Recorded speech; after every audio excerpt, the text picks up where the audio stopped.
El CESJAL presenta un programa del Consejo Económico y Social del Estado de Jalisco para el desarrollo y la competitividad. Enfoque Ciudadano.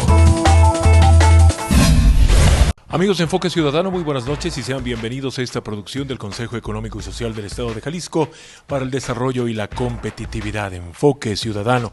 Hoy dedicado, titulado más bien Rutas y Retos de Jalisco. Este título de Rutas y Retos lo hemos utilizado en otros programas justamente para describir, para ilustrar los caminos por los que va transitando nuestro CESJAL, pero el día de hoy hemos querido también avanzar un poquito en eso y vámonos a Rutas y Retos de Jalisco, porque al final de cuentas los que vivimos en este estado, todos de alguna manera tenemos no solamente esa responsabilidad, sino también compartimos el hecho de vivir en el estado y compartimos muchas de sus necesidades. Y para platicar precisamente de esos retos, de esas rutas, hoy tenemos un panel de primer nivel. Le damos la bienvenida a Augusto Chacón, presidente ejecutivo del Observatorio Ciudadano Jalisco. ¿Cómo vamos? Bienvenido, Augusto. Él es un experto en percepción ciudadana en temas de calidad de vida. Y también está con nosotros Óscar Ábrego de León, empresario, periodista muy reconocido de gran trayectoria en diferentes medios, prensa escrita, radio, televisión y también secretario general de nuestro CESJAL. Y en un momento más se integra con nosotros Ramiro Escoto, líder de opinión y director de noticias de 8TV, y con los cuales vamos a platicar de 4 temas específicos de todo el abanico de temas estratégicos que tiene Jalisco. Pero hemos escogido en este caso 4 temas que son seguridad, empleo, agua y administración pública. Así que, ¿qué les parece si vamos iniciando? Y vamos iniciando, Augusto, el primer tema, que es el tema de seguridad, muy probablemente uno de los temas más sensibles, más vulnerables para nuestra sociedad y que más nos preocupan, al margen de que se están realizando esfuerzos como la creación de la Fuerza Única Regional, pero en sí el tema de seguridad probablemente sea uno de los que más nos preocupa como sociedad. Carlos, muy buenas noches. Gracias a CESJAL por esta invitación. Pues sí, el tema de la seguridad es el tema para los jaliscienses, para los tapatíos en el área metropolitana de Guadalajara. De acuerdo a nuestro estudio, que hay que recordar que lo que nosotros hacemos es medir lo que perciben los ciudadanos, cuál es su sentir respecto a distintos temas. El tema de seguridad es el tema más importante, es el problema que mencionan como el más importante en sus comunidades. 50% lo mencionan así. El siguiente tema en importancia para calibrar qué tanto pesa la seguridad es economía y empleo, que es lo más importante para 20% de los tapatíos. Es decir, sí, la seguridad está en la mente de todos como un tema a atender, desde la parte directa que tiene que ver con el crimen en concreto y también desde la parte de la percepción. Nos sentimos inseguros. Y eso va aumentando, va decreciendo de acuerdo a sus investigaciones. ¿Cómo se va moviendo? Se sostiene. Nuestras investigaciones empezaron en 2011 y el rango es más o menos el mismo. Es decir, no hemos avanzado mucho, hay una percepción altísima de inseguridad. Óscar, cuando la gente se siente insegura, evidentemente no vive tranquila. No, es que además esta información, primero buenas noches, Carlos, amigos y amigos del auditorio, esta información que nos transmite Augusto y que es algo que ha venido haciendo Jalisco, ¿cómo vamos? Yo le he dado seguimiento porque este tema de la inseguridad, y seguramente estará de acuerdo conmigo Augusto, la percepción no se equivoca en el tema de la seguridad. Nos dice muchas cosas. ¿Por qué? Porque si hacemos una revisión ya objetiva, que vaya más allá de la percepción y nos enfocamos a los índices delictivos, encontramos 3 elementos clave. Uno de ellos que tiene que ver con el aumento de la violencia. Es decir, los delitos de alto impacto, aunque dice las cifras oficiales que se mantienen, en la percepción ciudadana hay otro comentario. Y si la mitad de la gente nos dice que se siente inseguro, no es porque lo estén inventando, es porque ciertamente hay muchos elementos para confirmarlo. La otra tiene que ver con la impunidad. Es decir, nuestro aparato de justicia en Jalisco es francamente sospechoso, por decirlo menos, y que afecta incluso en los índices de competitividad. lo cual tendría que impactar a un tema también que me parece debería ser estratégico para este gobierno y los gobiernos de todo el país, que es el tema de la educación. En algo estamos fallando, que esta sociedad cada vez se ha vuelto más violenta, con mayores índices delictivos. Ciertamente creo que es el desafío mayor del gobierno del Estado el tema de la inseguridad, porque cuando no hay seguridad no hay nada. Es decir, un gobierno, si el Estado no puede brindar seguridad, entiéndase tranquilidad, certidumbre, certeza, no puede haber absolutamente nada. O lo que se da en un entorno de inseguridad se convierte muy vulnerable. Y bien, ya está con nosotros Ramiro Escoto. Y Ramiro, el tema es seguridad, la percepción que tiene la gente de la seguridad en Jalisco, que además, como nos decía Augusto, un dato realmente apabullante: el 50% de la gente tiene una percepción de inseguridad en el Estado. ¿Qué opinas? Yo estoy totalmente de acuerdo, no solamente con las cifras que maneja Augusto, con el comentario que hace Óscar, sino yo quisiera ir más allá. Lo que los medios de comunicación percibimos, que definitivamente es un punto, es un pulso, ¿no? Los noticieros, los informativos, las editoriales, las columnas, las primeras planas. Hoy la gente, curiosamente, que se siente más insegura, revisa la prensa, está escuchando más la radio. Ahora las redes sociales, en su gran mayoría, están denunciando asuntos que tienen que ver con la inseguridad, pero asuntos que, además de esa percepción, es un tema de rebase de la propia autoridad que tenemos, y eso es lo más preocupante. Y ahora cobra más sentido la palabra delincuencia organizada. Cifras podemos hablar y podemos estar de acuerdo o no. La situación es que los medios de comunicación y nosotros mismos, el empoderamiento ciudadano que hoy tienen las redes sociales, están denunciando cada vez más un problema que aqueja al país y que se nota en los bolsillos. Porque hoy en día vamos a una tienda de abarrotes y compramos un refresco, compramos un artículo, nos va a costar más caro, no porque el producto haya subido per se, sino porque las empresas han tenido que contratar seguridad para las propias empresas y además para el transporte de los productos hasta en este caso, la última tienda de conveniencia. Y este tema nos pega a todos, directa o indirectamente.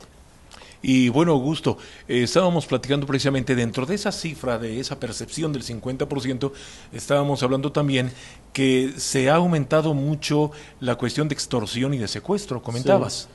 Sí. Las cifras del año pasado, de nuestro estudio más reciente, nos dicen que 23% de los tapatíos reconocen haber sufrido algún delito durante el año pasado.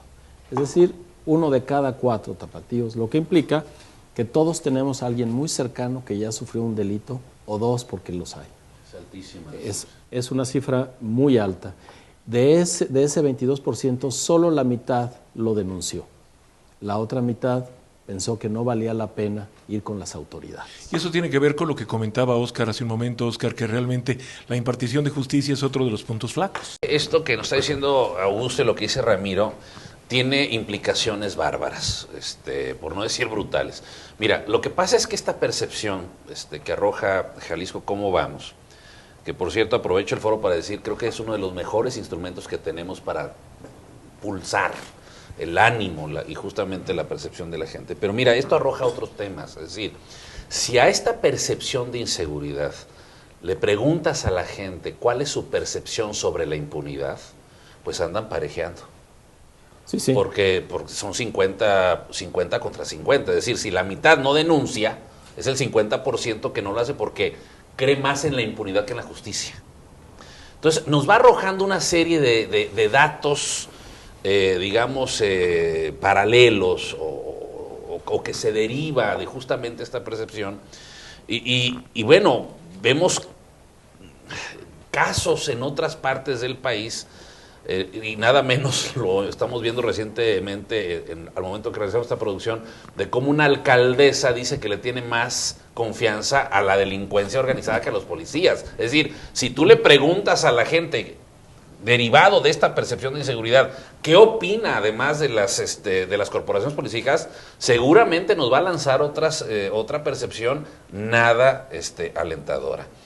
Por eso creo que este tema de la inseguridad, Carlos, debe ser objeto de no solamente una revisión profunda, sino de una depuración absoluta por parte de los gobiernos estatales, incluido por supuesto el de Jalisco, que dicho sea de paso, al momento que realizamos esta grabación, este tema del mando único y de la fuerza única, etc., etc., pues francamente todavía no arroja los resultados esperados de acuerdo a la expectativa planteada por el mismo gobierno, no es una expectativa ciudadana.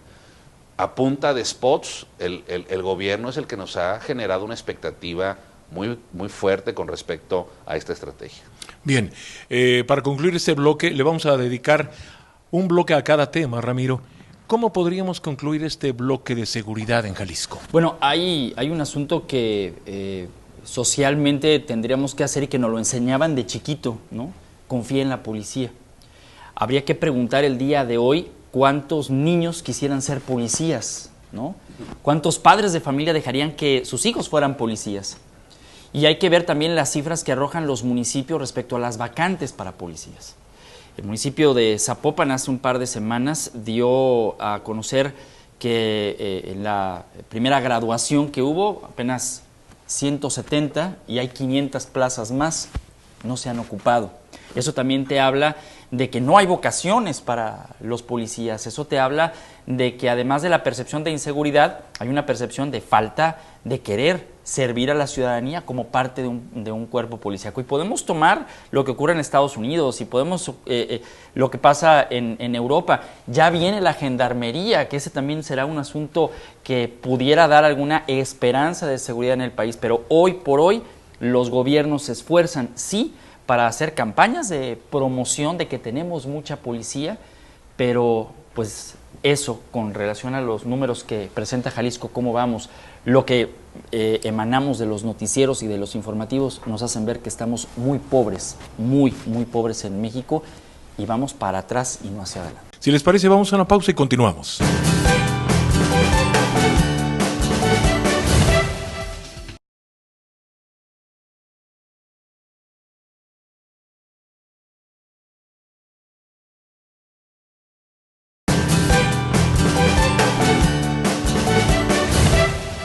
Continuamos, amigos nuestros, aquí en Enfoque Ciudadano, esta producción del CESJAL.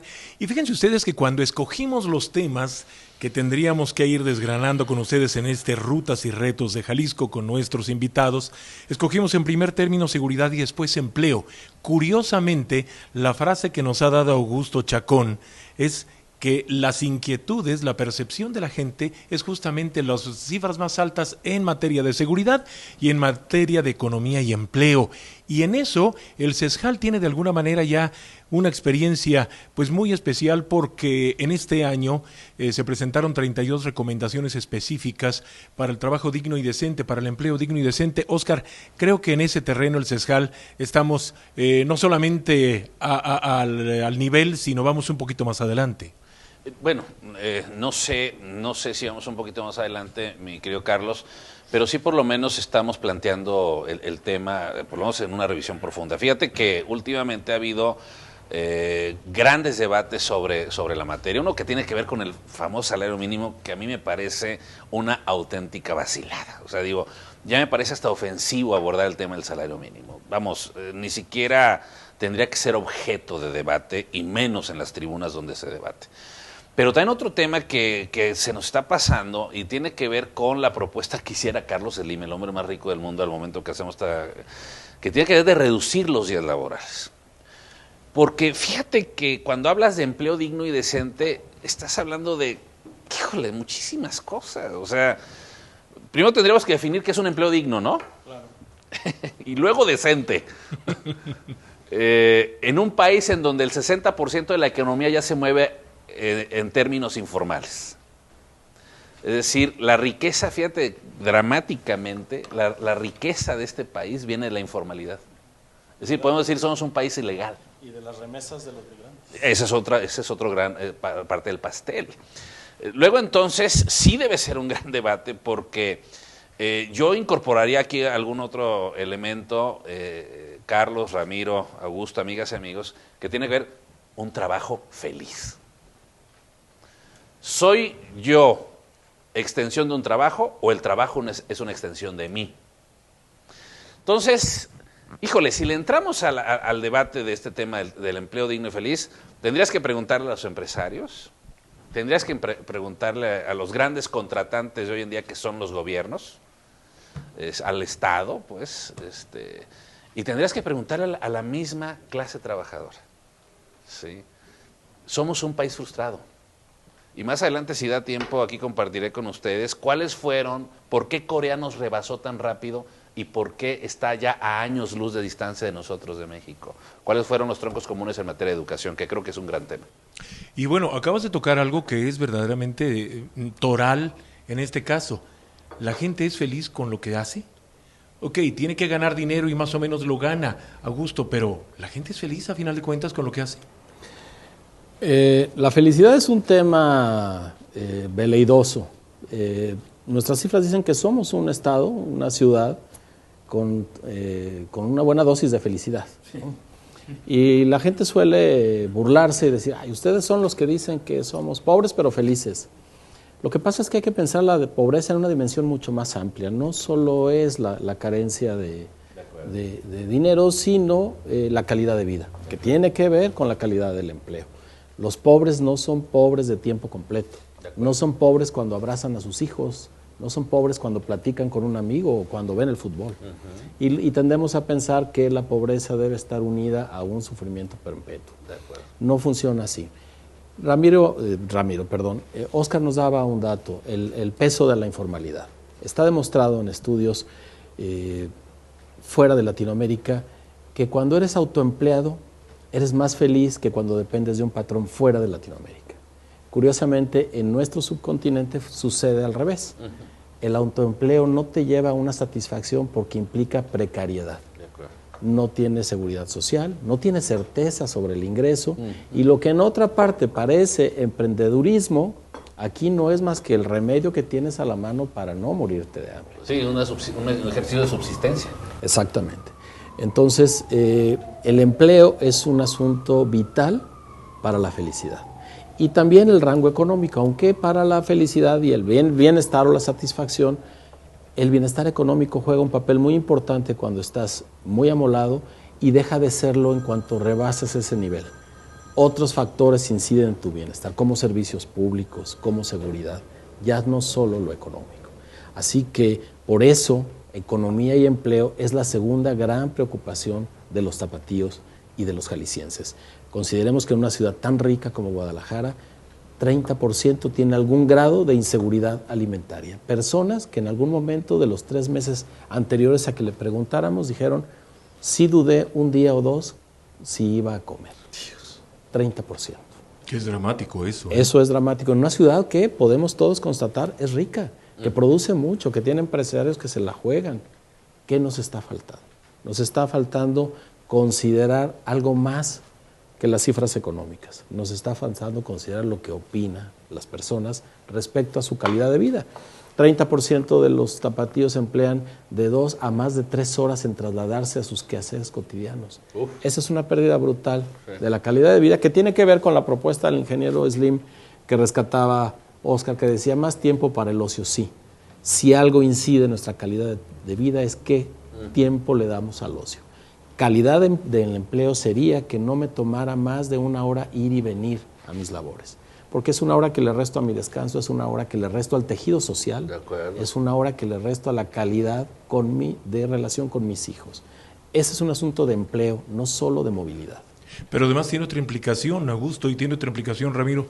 En este caso, si estamos hablando del 60% de la informalidad, eso quiere decir que solamente el 40% de la población es la que está aportando económicamente a través de sus impuestos, y esa es otra parte. Es que yo nomás quisiera acotar un tema que también tiene que ver con el aspecto cultural. O sea, ¿qué ha pasado en México en los últimos 10 o 15 años? Y es que los diarios que tienen su sección de clasificado, pues ya nomás están contratando hasta los 35 años, por ejemplo, ¿no? O sea, se ha considerado la edad productiva del hombre y de la mujer hasta los 35 años. No hay equidad en los sueldos entre hombres y mujeres.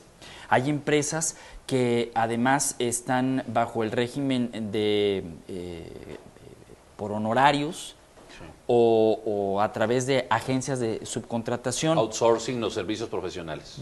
Vamos, si queremos comenzar con ver el tipo de empleo que se está generando desde casa, habría que preguntarnos cuántos tienen a la servidumbre con el Seguro Social o con el Infonavit, por ejemplo. ¿Cuántos empresarios hoy en día están generando una cultura de la productividad a través de modelos que permitan ganar más, pero que ganen más? Se acabaron los incentivos en las empresas.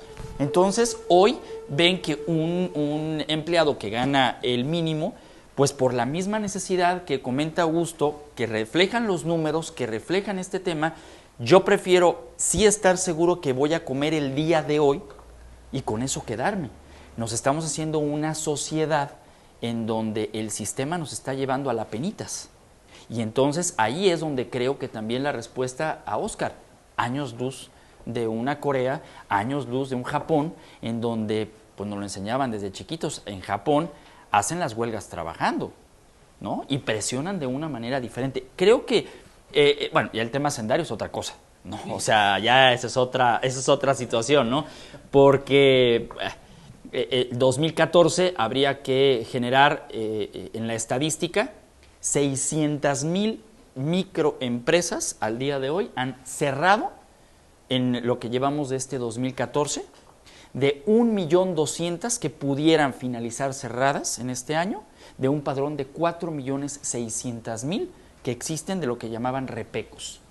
Y habría que revisar que a un año de esta reforma fiscal, qué bien ha traído para el autoempleo, qué bien ha traído para los microempresarios y qué bien ha llevado a las arcas de la Secretaría de Hacienda para incentivar pues los modelos de negocio en el país. Sí, entonces hay cada vez más informalidad y aquí podemos retomar el tema que nos dejaste con la duda.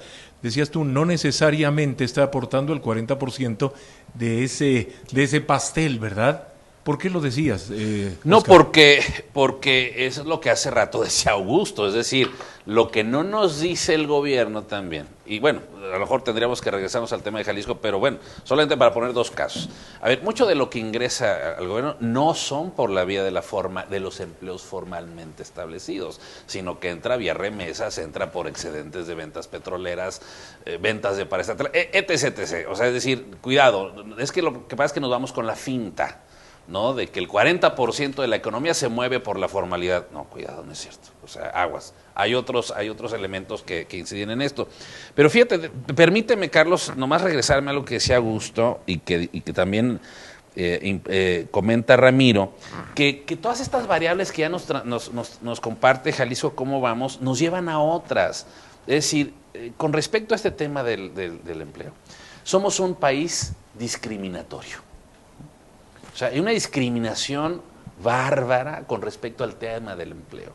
Por eso yo decía, tendríamos que definir muy bien qué es un empleo digno, qué es un empleo decente y cuidado, esta descomposición del tejido social tiene que ver justamente con estos factores que impactan de forma negativa a la vida de un trabajador. Yo no sé, últimamente que me levanto muy temprano, yo veo cantidad de gente esperando un camión a las 6 de la mañana en zonas peligrosas, para empezar. Y de ahí para adelante, la calidad del transporte, la calidad de su sueño, la calidad del sueño de la gente.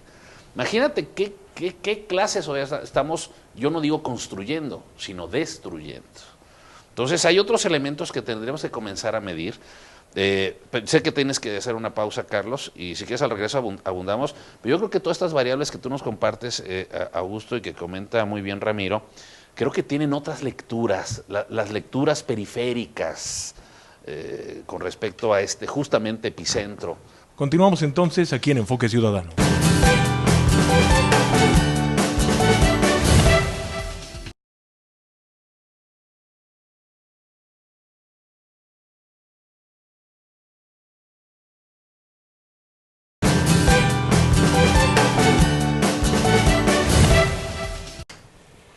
Y continuamos, amigos nuestros, aquí en Enfoque Ciudadano. Y bueno, vamos con esos temas periféricos de los que hablaba Óscar Ábrego, que son esos puntos finos en donde se entrelazan el tema del empleo con muchos temas más de nuestra forma de vida, de nuestra calidad de vida, Augusto. ¿Cuáles son esos temas que se enlazan con el empleo? Bueno, de manera directa, y creo que es de todos conocido, la educación.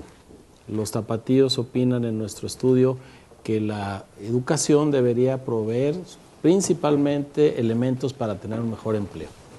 Además, en un estudio de desigualdad que hicimos, los tapatíos, los jaliscienses sienten que la educación es el mecanismo para derrotar la desigualdad a través de la educación. Está íntimamente ligada con el empleo. Nosotros tenemos un índice general de calidad de vida. Vivir en Jalisco tiene una calificación de 57.3 sobre 100. Vivir en Guadalajara. Reprobados. Y economía y empleo tiene una calidad, según los ciudadanos de esta metrópoli, de 55 sobre 100. Creo que eso es más que contundente. Es un índice que justamente construimos con esos datos periféricos que no necesariamente están relacionados con el empleo, que medir el empleo es todo un arte en este país. Cualquiera que haya tenido algún tipo de labor durante una hora la semana pasada ya lo ponen en el lado de los empleados. Ahí habrá un debate permanente, pero por eso lo que percibe la gente en estudios como el nuestro se vuelve tan relevante, que para los tapatíos la calidad del empleo como aportante para su calidad de vida sea de 55, es más que evidente lo que está sucediendo. ¿Cómo está esta cifra 55 y cómo estuvo en la anterior? Como para saber si subió o bajó, ¿no? Se ha mantenido en el 53, 55, ha sido marginal. Para tener una idea de qué es lo que más satisfacción nos produce a los tapatíos es la vivienda. Dentro de nuestra casa somos muy felices, 88%, 88 de calificación. Es la calificación más alta. Curiosamente, la más baja, 33, es el espacio público. Es decir, puertas adentro, somos plenos, nos sentimos bien, y puertas afuera, donde tenemos que construir tejido social o destruir, como decía Óscar, estamos perfectamente incómodos. Y en el espacio público las autoridades tienen que hacer, el empleo juega un asunto vital. ¿Qué tanto podemos construir espacio público si nos la pasamos en un trabajo que no nos produce satisfacción? Claro, y si no, trasladándonos a él o regresando de él. Así que esos son los datos periféricos que nos dicen. Bueno, yo creo que la verdad de las cosas, Augusto, es que todos estos temas por lo que estamos viendo, amigos, son vasos comunicantes. Todos, a final de cuentas, tienen un origen, y ahí creo que podemos brincar a lo que lo teníamos más o menos proyectado para este bloque, que es agua y servicios públicos, Ramiro, porque creo que ahí también la percepción de la gente nos puede arrojar una serie de sorpresas. No, pues de hecho ya están, ¿no? Si me agrandas un poquito el tema de los servicios públicos, es lo más sensible. Tenemos municipios con mucho presupuesto pero sin luminarias. Tenemos construcciones, obra pública que tarda entre 6 y 7 meses y con la primera lluvia se fue. Tenemos constructoras que hacen aquí, hacen allá, perjudican no solamente la movilidad de la cual estamos hablando y se está invirtiendo, sino que además la misma calidad pues es muy, muy baja. Entonces estamos pagando mucho por algo que no sirve, ¿no? Segundo, en el tema político, ¿quiénes están detrás de las obras? ¿El político o realmente el que sabe de construcción? Entonces falta un asunto que se llama transparencia, punto, como para poder entender este tema. Y el otro, que es todavía el más sensible, que es el agua. Ya hay noticias en donde no hace mucho tiempo regresaron los tandeos, estos que tenían ya una década que no. Y por otro lado, pues comienza a tener la Guadalajara de sus años, pues el costo de las tuberías que hay que reparar, porque pues abajo pues hay un gran dispendio de agua, porque pues lo que sucedió en algún tiempo ya pasó. Entonces estamos viviendo un tema en donde cuesta mucho trabajo entender lo que está pasando en el subsuelo, y cuesta mucho más trabajo entender lo que quieren hacer de presas, lo que quieren hacer de contención de agua, etcétera, porque la ciudadanía, ¿sí?, lo que queremos es abrir la llave y que salga agua. O sea, así de simple en el siglo XXI es pensar en el agua, pero cuando no la tenemos empieza a haber una preocupación que muchísimos jamás la habían sentido. Estamos a punto de llegar a eso. Y desafortunadamente lo que dejemos de hacer en este momento nos va a brincar en unos cuantos años, y no muchos. No. Y ahí, Óscar, creo que tendríamos que analizar qué está sucediendo en el terreno de Chapala, del Zapotillo y de todas esas cosas que nos van a pegar muy fuerte en unos cuantos años. Sí, seguramente Augusto tiene los datos, yo diría, más calientitos con respecto a este tema de los servicios públicos, y el agua es un tema de seguridad nacional. Es un tema estratégico para el país. Y sí, ya los ha citado, yo aquí lo tenía apuntado, el tema del Zapotillo, por citar algunos, por no decir el asediano, que ya hasta de decirlo duele. El tema de Chapala, el tema de estas obras que se anuncian con toda pompa y se destruyen con toda facilidad. Y hay muchos casos, ¿no? O de pronto te encuentras con que decidan un permiso para la construcción de un edificio y luego lo quitan porque les inunda un paso de nivel. Vamos, ya no sabes si ponerte a llorar o ponerte a reír. Es uno de los grandes desafíos de este gobierno, y yo diría de todos los gobiernos, porque además hay algo que se ha tomado. Yo escucho discursos muy triunfalistas en escenarios verdaderamente dramáticos. Y eso es lo que a mí me preocupa. Y en el caso de Sescal es justamente lo que estamos tratando de hacer, de aportar que se construyan mejores políticas públicas con método, con apego a lo que se construye. Es decir, no es publicar decretos, ni decretar, ni publicar acuerdos del gobierno, ni legislar por legislar. Se trata, ¿qué han hecho los grandes países? Incluso los países que han avanzado hacia la sustentabilidad como Canadá, que sus leyes las vuelven sistema. Es un sistema de hacer las cosas. No son un catálogo de buenas intenciones. Por eso tenemos obras que se destruyen al primer aguacero.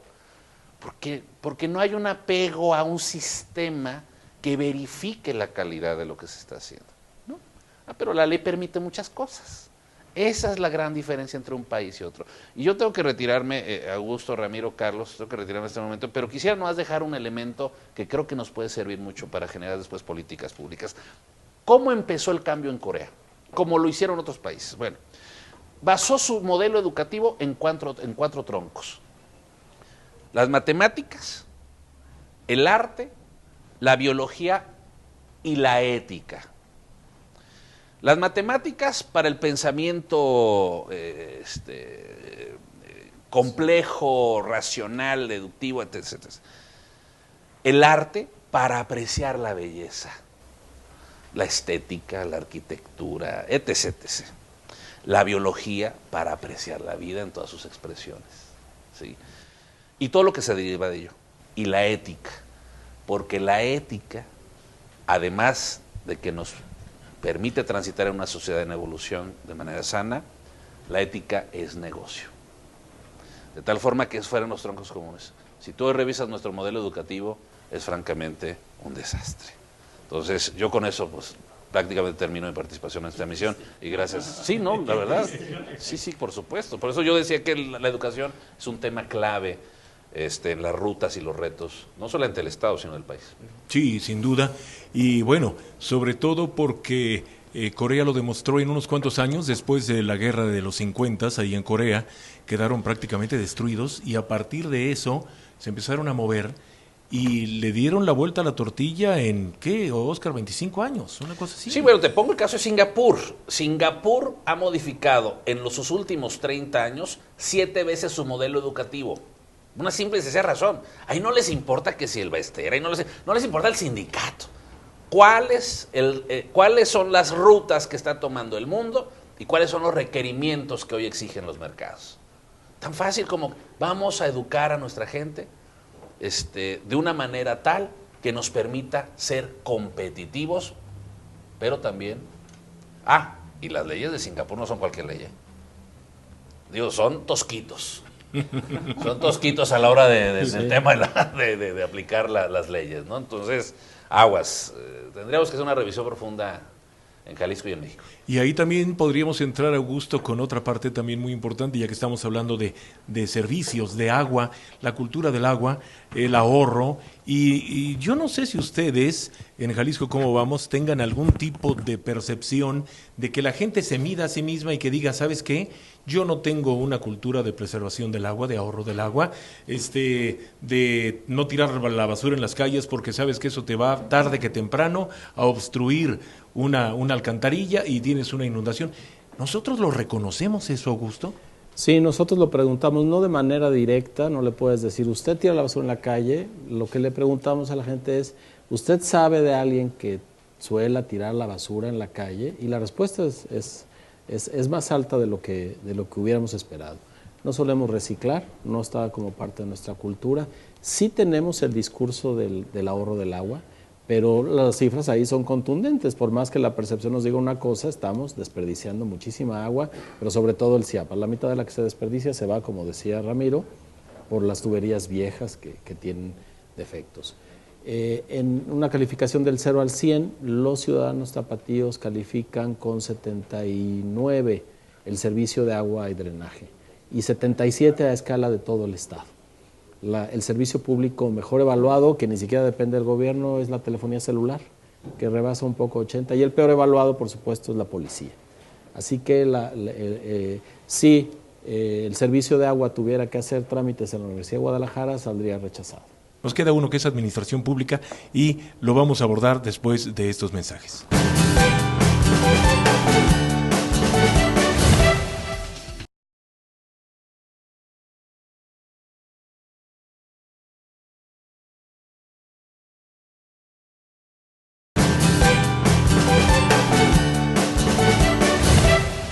Y bien, amigos nuestros, pues vamos al cuarto bloque, al último bloque de este Enfoque Ciudadano, esta producción del Consejo Económico y Social del Estado de Jalisco para el Desarrollo y la Competitividad del CESJAL. En este programa ya analizamos seguridad, ya analizamos empleo, ya analizamos agua y servicios públicos, la parte que le corresponde al gobierno, y la última pregunta, Augusto, fue si nosotros como sociedad estábamos reconociendo nuestra parte, porque nosotros también tenemos una parte muy importante en todos estos problemas. Y como el último bloque es administración pública, y esto, bueno, para tenerlo más o menos en cuenta, no hay un buen gobierno sin una buena administración pública, porque ahí se toman las decisiones, ahí se hace la planeación, ahí está todo en la administración pública. Augusto, ¿qué cifras tienes tú al respecto en Jalisco Cómo Vamos? Bueno, el gobierno, la evaluada de la calidad del gobierno, la satisfacción que nos produce es el tercero más mal calificado. Merece apenas 47 sobre 100. El gobierno no nos da un buen servicio. Los alcaldes, el que más alta calificación obtiene es 47. Y de ahí hacia abajo, hasta alguien que tiene un poco más de 30. No tenemos una valoración muy alta de los gobiernos. Por otro lado, tenemos una pregunta en donde le preguntamos a las personas si han visto a las autoridades haciendo algo por su colonia últimamente, y una gran mayoría dice no. Hay una mala evaluación de las banquetas, por hablar de cosas muy concretas. Tenemos muy pocos parques, ya no digamos bibliotecas, y la gente las marca como una necesidad y no los tenemos. Sin embargo, sí hay ese reconocimiento quizá indirecto de la parte que nos falta, porque si en nuestro índice lo más mal calificado es el espacio público, lo que le sigue es la ciudadanía, nuestra calidad como ciudadanos. Y parece hasta una consecuencia lógica. Si somos tremendamente felices dentro de nuestra casa, ¿qué sucede afuera? ¿Quién está construyendo esa sociedad? ¿Qué hace los espacios públicos? ¿Qué vigila el gobierno? Que se asocia con el gobierno para hacer las cosas. Porque ya no podemos solamente estar esperando del gobierno. En términos de seguridad, no habría policía suficiente para cuidar toda la ciudad. Si no transitamos a una confianza que debemos construir entre las dos partes, vamos a seguir más o menos igual. Así, en gobierno hay una deuda. Por supuesto, le preguntamos también a la gente si considera que el presupuesto se aplica adecuadamente, y una gran mayoría dice no, aunque ahí entramos a partes mucho más técnicas. Pero Esa evaluación, esa rendición de cuentas respecto a la función del gobierno, pues la tenemos muy a la mano si medimos movilidad, si medimos seguridad, si medimos el espacio público. Hay una deuda en la administración pública que los gobiernos han sido sensibles y están mejorando. En términos de salud, por ejemplo, lo peor evaluado es el tiempo que tardan en atender a la gente y que no hay medicinas. Ese es un dato que aparece de nuestro estudio. Así que sí, de alguna manera hay un reconocimiento de los ciudadanos de lo que nos falta por hacer. Necesitamos confiar en nuestros vecinos, necesitamos saber cómo se llaman, necesitamos saber que si dejamos la casa cerrada confiamos en ellos. Nuestro estudio dice que apenas 30% tienen confianza en que si dejan la casa cerrada sus vecinos pueden más o menos estar al tanto. Eso es gravísimo, porque es la persona que tienen más cerca. Por supuesto, la familia y los amigos son quienes más confianza nos merecen. Sí, que a final de cuentas es lo que tendríamos en un momento dado, nuestro gran valor, nuestro gran baluarte sería la familia, pero no quisiera tocar ese tema sin antes, aunque parece una verdad de perogrullo, las ciudades las construimos los ciudadanos, pero también las destruimos los ciudadanos, y no solamente en materia de servicios y en materia de cuestiones, materiales en sí, sino en lo que es el tejido social, Ramiro. Mira, yo te puedo decir que hace algunos años se llamaba burocracia. Hoy ya no sé cuál sería el adjetivo calificativo respecto a la falta de querer realmente servir a la ciudadanía el funcionario público. Hoy se escudan diciendo que no hay presupuesto, porque ese es un tema que entran las administraciones endeudadas. Luego los procesos en los cabildos, cuando estamos hablando de los ayuntamientos, o del poder legislativo, cuando estamos hablando a nivel estado, que entran en temas de dinero y sin dinero no se hace nada, o pareciera que no se hace nada. En el asunto de las licitaciones y más allá en el tema del empoderamiento que los municipios le dan a los ciudadanos. Entonces, claro que yo coincido con este 30% que no ve un tema allá afuera interesante, porque sales de tu casa y no pasó la basura, cruzas la calle y hay un bache, intentas ir hacia el otro lado, no hay una luminaria. O sea, es decir, te estoy hablando en el tema de tu calle, ¿no?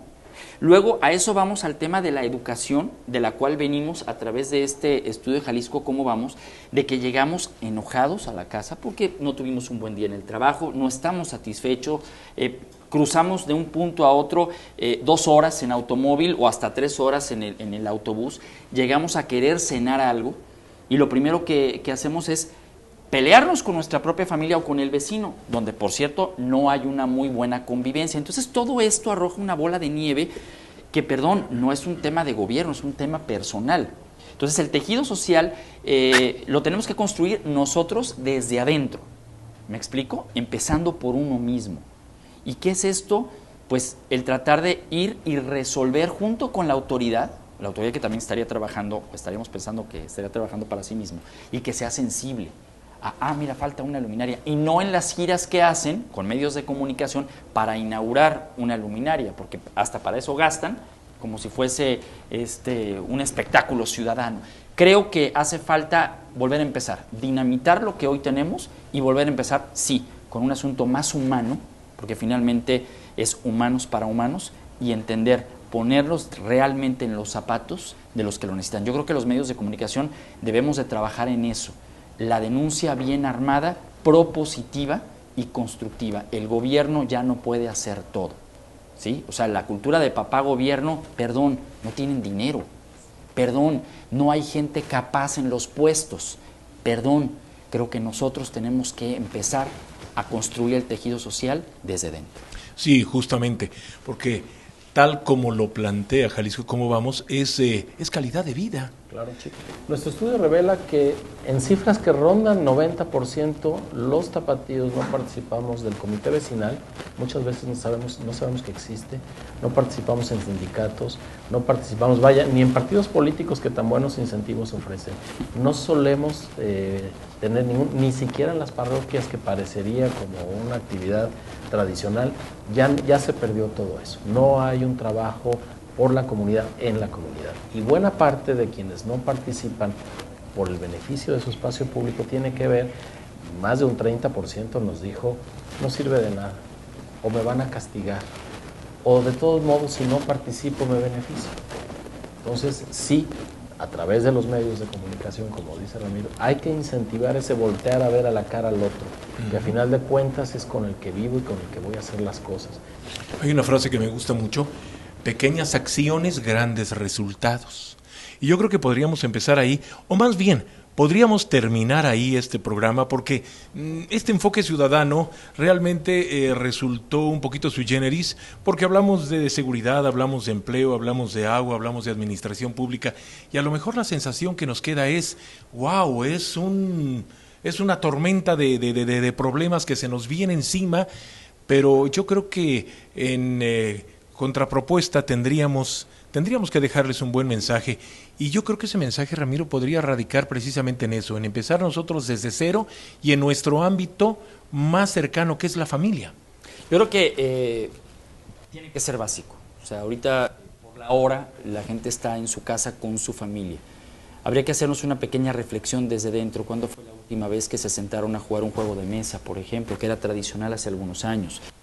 ¿Cuándo fue la última vez que usted se sentó a jugar con su hijo? ¿Cuándo fue la última vez que habló con su esposa respecto al gobierno, pero en buen sentido? ¿Cuándo?